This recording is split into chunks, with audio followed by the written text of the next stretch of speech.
اللہ تبارک و تعالیٰ قرآن میں ارشاد فرماتا ہے، سورہ انفطار میں آیت نمبر 6 سے لے کر کے 8 تک میں یہ بات موجود ہے۔ اللہ تبارک و تعالیٰ ارشاد فرماتا ہے، یا ایھا الانسان ما غرک بربک الکریم الذی خلقک فسواک فعدلک فی ای صورۃ ما شاء رکبک، یعنی اے انسان تجھے تیرے رب کریم سے کس چیز نے غافل کر دیا، جس نے تجھے پیدا کیا، پھر تجھے برابر بنایا، سڈول بنایا، اور پھر تیرے اعضاء کو اعتدال بخشا، جس صورت میں چاہا تجھے ترکیب دیا۔ اور پھر اللہ تبارک و تعالیٰ ارشاد فرماتا ہے، ام خلقوا من غیر شیء ام هم الخالقون، کیا وہ بغیر کسی سبب کے پیدا ہو گئے یا وہ خود خالق ہے۔ اور دوسری جگہ اللہ تبارک و تعالیٰ ارشاد فرماتا ہے، کذالک قال ربک هو علی ہین وقد خلقتک من قبل ولم تک شیئا، یہ ہو کر رہے گا کیونکہ یہ میرے لیے آسان ہے، یقیناً میں نے اس سے پہلے تجھے پیدا کیا جبکہ تو کچھ بھی نہ تھا۔ اور دوسری جگہ اللہ تبارک و تعالیٰ سورہ مریم میں ارشاد فرماتا آیت نمبر 67 میں، اولا یذکر الانسان انا خلقناہ من قبل ولم یک شیئا، کیا انسان کو یہ یاد نہیں رہا کہ اس سے پہلے ہم نے اسے پیدا کیا جبکہ وہ کچھ بھی نہ تھا۔ اور سورہ یاسین میں آیت نمبر 82 میں اللہ تبارک و تعالیٰ ارشاد فرماتا ہے، انما امرہ اذا اراد شیئا ان یقول لہ کن فیکون، جب کسی چیز کا ارادہ کرتا ہے تو اسے حکم دیتا ہے کہ ہو جا تو وہ ہو جاتی ہے۔ یہ ساری آیت کریمہ جو ہے انسان کے وجود کے ذریعے سے اللہ تبارک و تعالیٰ کے وجود کے جو ہے گواہی دیتی ہوئی نظر آ رہی ہے۔ خود اللہ تبارک و تعالیٰ سورہ بقرہ میں ارشاد فرماتا ہے، ان فی خلق السماوات والارض واختلاف اللیل والنہار والفلک التی تجری فی البحر بما ينفع الناس وما انزل الله من السماء من ماء فاحيا به الارض بعد موتها وبث فيها من كل دابة وتصريف الرياح والسحاب المسخر بين السماء والارض لآیات لقوم یعقلون، یہ سورہ بقرہ کی آیت نمبر 164 ہے۔ اللہ تبارک و تعالیٰ ارشاد فرما رہا ہے، بے شک آسمانوں اور زمینوں کی پیدائش میں اور رات اور دن کے بدل بدل کر کے آنے میں اور دریا میں چلنے والی کشتیوں میں جو لوگوں کے لیے فائدہ مند ہے، اور اس پانی میں جو اللہ نے آسمان سے نازل کیا ہے، پھر اس کے ذریعے سے مردہ زمین کو زندہ کیا، اور زمین میں ہر طرح کے جانور پھیلائے، اور ہواؤں کے پھیرنے میں اور ان بادلوں میں جو آسمان اور زمین کے درمیان اللہ کے حکم کے پابند ہے، ان تمام چیزوں میں عقل مندوں کے لیے اللہ کو پہچاننے کی نشانیاں موجود ہے۔ آپ غور کیجئے کہ اس آیت کریمہ میں ہر چیزوں کا اللہ تبارک و تعالیٰ نے ذکر فرمایا ہے، تذکرہ فرمایا ہے کہ تم دیکھو، غور کرو، یہ زمین کے نظام پر غور کرو، انسان کے نظام پر غور کرو، سورج کے نظام پر غور کرو۔ خود اللہ تبارک و تعالیٰ قرآن میں ارشاد فرماتا ہے، افلا ينظرون الى الابل كيف خلقت والى السماء كيف رفعت والى الجبال كيف نصبت والى الارض كيف سطحت، کیا یہ لوگ اونٹ کی طرف نہیں دیکھتے کہ اسے کیسا بنایا گیا ہے، اور آسمان کی طرف نہیں دیکھتے ہیں کہ اسے کس طرح اٹھایا گیا ہے، اور پہاڑوں کی طرف نہیں دیکھتے کہ انہیں کس طرح نصب کیا گیا ہے، اور زمین کی طرف نہیں دیکھتے کہ وہ کس طرح بچھائی گئی۔ اللہ اکبر، یعنی اللہ تعالیٰ خود فرما رہا ہے کہ تم جانوروں کی طرف دیکھو، اونٹوں کی طرف دیکھو، آسمان کی طرف دیکھو، زمین کی طرف دیکھو، پہاڑوں کی طرف دیکھو، ان ساری چیزوں کو دیکھنے کے بعد کیا تمہیں یہ احساس نہیں ہوتا کتنی بڑی بڑی چیز ہے، یہ زمین ہے، یہ آسمان ہے، یہ اتنے بڑے بڑے پہاڑ ہیں، بتاؤ آخر کار یہ کیسے وجود میں آ گئے؟ یہ ساری چیزیں جو ہے اللہ تبارک و تعالیٰ کے ایک ہونے کی گواہی دیتی ہوئی نظر آ رہی ہے۔ اللہ تبارک و تعالیٰ نے خود ارشاد فرمایا ہے، لو کان فیہما آلہۃ الا اللہ لفسدتا فسبحان اللہ رب العرش عما یصفون، یعنی اگر زمین و آسمان میں دو خدا ہوتے تو ضرور بھی ضرور فساد برپا ہو جاتا۔ یہ اس لیے کہ اگر دو خدا ہوتا تو ایک خدا چاہتا کہ ابھی بارش ہو، ایک خدا یہ چاہتا کہ ابھی بارش نہ ہو، ایک خدا یہ چاہتا کہ ابھی دھوپ نکلے، ایک خدا یہ چاہتا کہ ابھی دھوپ نہ نکلے، ایک خدا یہ چاہتا کہ ابھی رات ہو، ایک خدا یہ چاہتا کہ ابھی رات نہ ہو، ایک خدا یہ چاہتا کہ ابھی دن ہو، ایک خدا یہ چاہتا کہ ابھی دن نہ ہو۔ اس طریقے طریقے سے جو ہے زمین و آسمان کا نظام درہم برہم ہو جاتا۔ تو اس سے سمجھ میں آ رہا ہے کہ اللہ تبارک و تعالیٰ ایک ہے، ایک کے علاوہ کوئی اور خدا نہیں۔ خود اللہ تبارک و تعالیٰ نے سورہ اخلاص میں جو ہے اللہ نے ارشاد فرمایا ہے قل هو اللہ احد اللہ الصمد لم یلد ولم یولد ولم یکن لہ کفوا احد۔ اے محبوب فرما دیجئے اللہ واحد ہے، اللہ ایک ہے، سب اللہ کے محتاج ہے، اس کی کوئی اولاد نہیں ہے اور وہ کسی کی اولاد نہیں ہے اور اس کا کوئی ہمسفر نہیں ہے، اس کا کوئی ہمسر نہیں ہے۔ اسی طریقے سے اللہ تبارک و تعالیٰ نے ارشاد فرمایا ہے فلا تضربوا للہ الامثال ان اللہ یعلم وانتم لا تعلمون۔ یہ سورہ نحل کی آیت کریمہ ہے، آیت نمبر 74 کی ہے۔ پس اللہ کے لیے مثالیں نہ گڑھو، بے شک اللہ جانتا ہے اور تم نہیں جانتے ہو۔ اور اللہ تبارک و تعالیٰ دوسری جگہ ارشاد فرما رہا ہے لیس کمثلہ شیء وہو السمیع البصیر، اس کی مثل کوئی چیز نہیں ہے اور وہ ہر بات سننے والا ہے، ہر چیز کو دیکھنے والا ہے۔ اور دوسری جگہ اللہ تبارک و تعالیٰ ارشاد فرماتا ہے لا تدرکہ الابصار وہو یدرک الابصار وہو اللطیف الخبیر، آنکھیں اس کا احاطہ نہیں کر سکتی۔ یہ جو آج کچھ لوگ ملحدین لوگ ناستی لوگ کہتے ہیں کیا تم نے خدا کو دیکھا ہے جو تم خدا کو مانتے ہو؟ خود اللہ تبارک و تعالیٰ ارشاد فرما رہا ہے آنکھیں اس کا احاطہ نہیں کر سکتی ہے، وہ ہر چیز کا احاطہ کیے ہوئے ہے، وہ نہایت باریک بین بہت باخبر ہے۔ یعنی اللہ تبارک و تعالیٰ ہمارے ہر حال سے جو ہے باخبر ہے، ہم کیا کرتے ہیں نہیں کرتے ہیں، ہمارے دلوں کی باتوں کو بھی اللہ تبارک و تعالیٰ جاننے والا ہے۔ تو ہمیں جو ہے اللہ تبارک و تعالیٰ پر اٹوٹ بھروسہ رکھنا چاہیے۔ یہ اگر کوئی ملحدین لوگ یا ایتھسٹ لوگ یا ناستک لوگ اگر اس طرح باتیں کرتے ہیں بتاؤ تم نے خدا کو دیکھا ہے تو بتاؤ دکھاؤ کہاں پہ خدا ہے، تو تم اس وقت کہہ دینا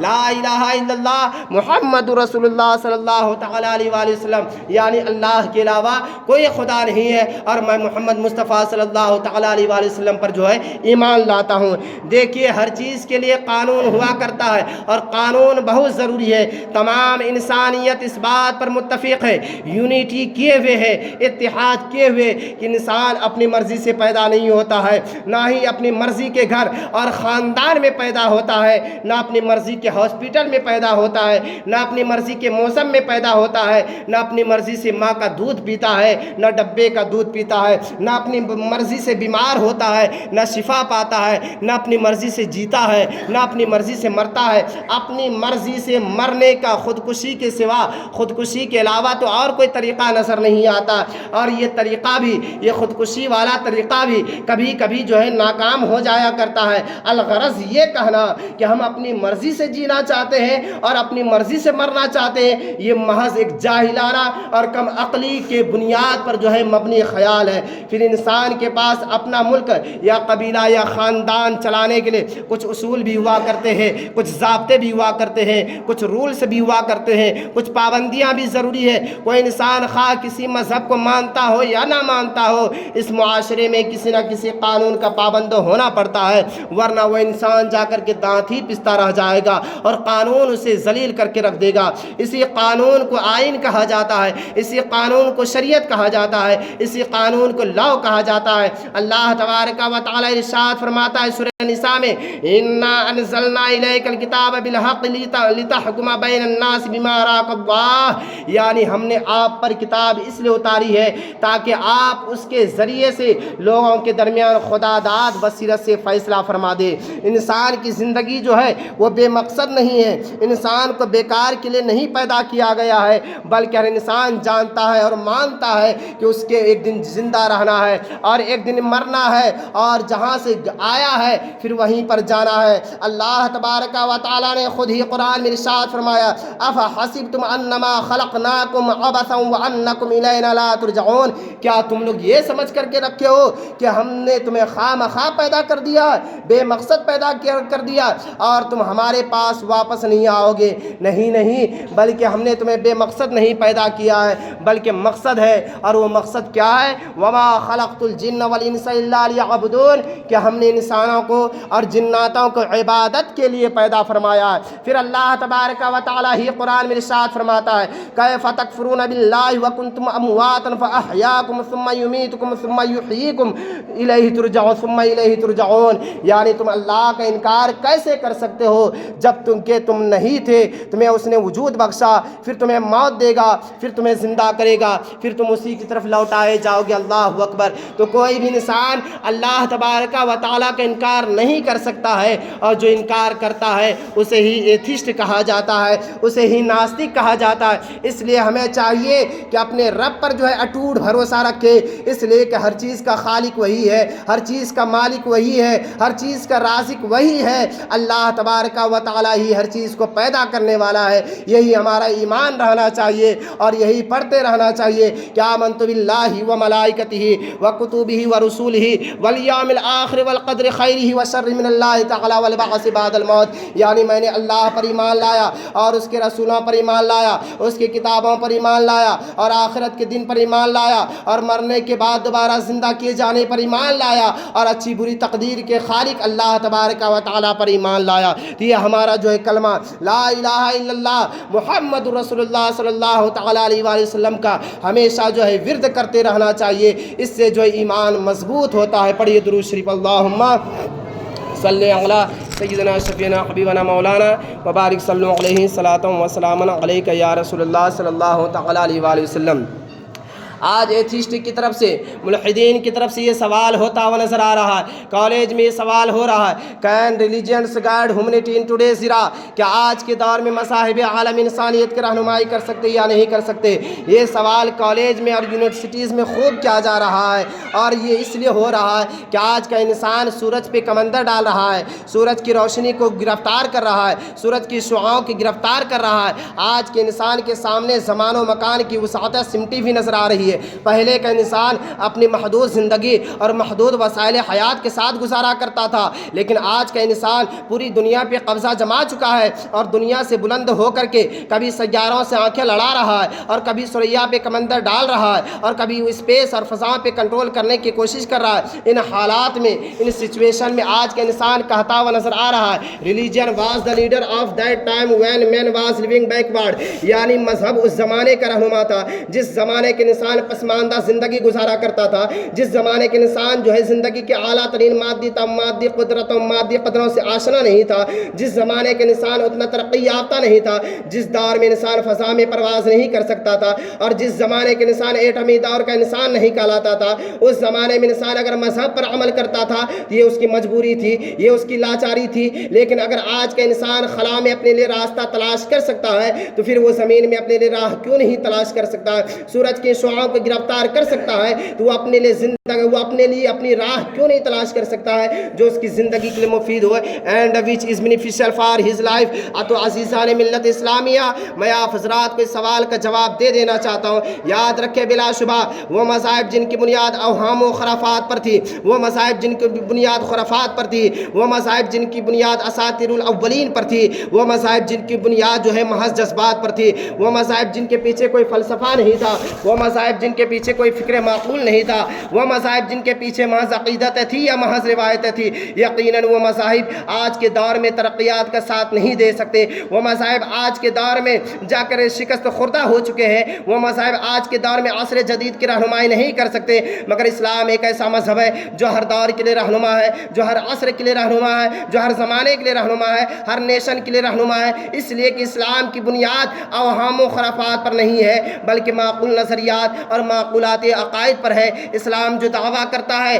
اسے ذہن انسانی میں منتقل کرنے کی بھی صلاحیت رکھتا ہے، اور اسلام کا صرف پاسٹ سے کنیکشن نہیں ہے، ماضی سے کنیکشن نہیں ہے، بلکہ اسلام ایک ایسا مذہب ہے جو ہر دور کے لیے، ہر عصر کے لیے، ہر زمانے کے لیے اور ہر زندگی کے اقدار اور زندگی کے اعلیٰ ترین ویلیوز فراہم کرتا ہوا نظر آتا ہے۔ معزز سامعین کرام، فار ایگزامپل مثال کے طور پر وہ قوم ہے، وہ نیشن جو چاند کی پوجا کر رہی تھی، جو چاند کی پرارتھنا کر رہی تھی، آج جب چاند پر انسان کے قدم پہنچ چکے ہیں تو یقیناً ان کا معبود بکھر چکا ہے اور ان کا تصور عبادت ٹوٹ چکا ہے، اور وہ کہتا ہوا نظر آ رہا ہے ارے میں اس چاند کی پوجا کر رہا ہوں جس چاند پر انسان کے قدم کو پہنچ چکے ہیں، لہٰذا وہ میرا خدا نہیں ہو سکتا، I can't believe that God, میں اس خدا پر بھروسہ نہیں کرتا۔ اسی طرح جو قومیں بلندیوں کی پوجا کر رہی تھی، پہاڑوں کی پوجا کر رہی تھی، پتھروں کی پوجا کر رہی تھی، جہاں پر لال پتھر دیکھتا تھا اس کی پوجا شروع کر دیتی تھی، لیکن جب آندھی طوفان بنایا اور اس پہاڑ کو ریزہ ریزہ کر دیا تو اب قومیں سوچنے لگی